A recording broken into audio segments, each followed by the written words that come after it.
민주당이 범여권의 비례연합정당 참여를 공식 선언했습니다. 네, 권리당원 투표를 거쳐서 최종 확정됐는데요.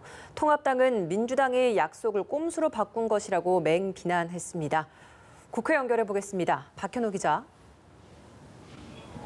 네, 민주당은 오늘 오전까지 24시간 동안 이루어진 권리당원 모바일 투표를 거쳐 비례연합정당 참여를 최종 확정했습니다. 투표에는 전체 권리당원 약 79만 명 중 30%인 24만여 명이 참여했는데요. 이 중 74%가 연합정당 참여에 찬성표를 던졌습니다.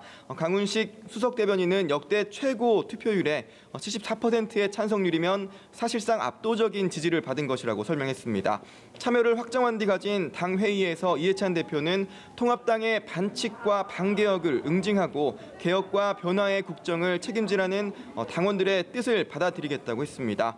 통합당의 비례대표형 정당인 미래한국당을 겨냥한 발언인데요. 이 대표는 통합당이 페이퍼 위성 정당이란 탈법으로 의석을 도둑질하는 만행을 저질렀다고 비판하면서도 꼼수에 꼼수로 대응하는 것이 과연 옳으냐는 비판을 의식한 듯 당 대표로서 국민께 이런 탈법과 반칙을 미리 막지 못하고 부끄러운 정치 모습을 보이게 돼 매우 참담하고 송구하다고 사과했습니다.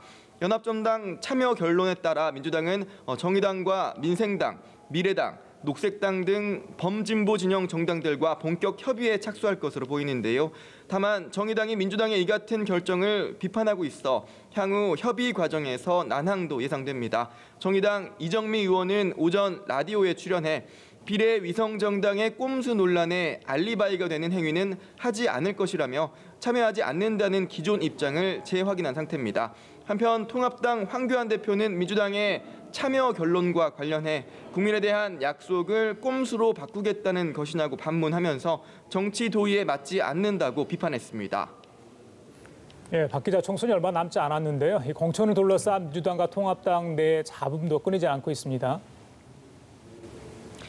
네, 우선 민주당에서는 금태섭 의원이 경선에서 패배하면서 공천을 받지 못하게 된 것을 두고 후폭풍이 있는 모양새입니다. 우선 금태섭 의원은 자신이 부족해서 경선에서 졌다고 패배를 인정하며 재선의 꿈은 사라졌지만 남은 임기에 최선을 다하겠다고 밝혔는데요.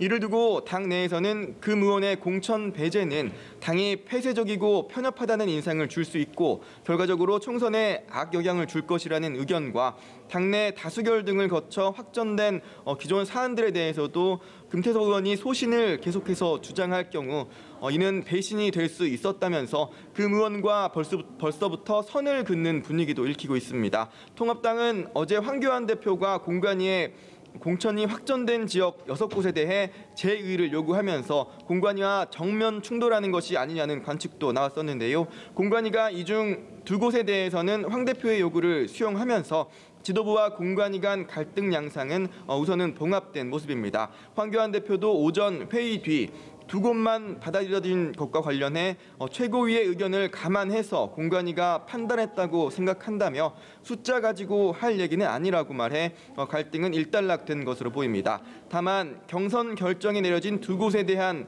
잡음이 새어나오는 상황인데요.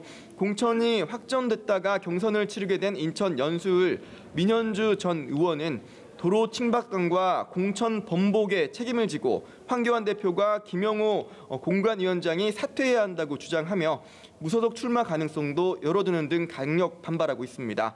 대구 달서갑에서도 경선 결정이 났지만 경선에 포함되지 못한 곽대훈 의원이 무소속 출마를 선언하는 등 후폭풍이 있는 모양새입니다. 지금까지 국회에서 연합뉴스 TV 박현호입니다.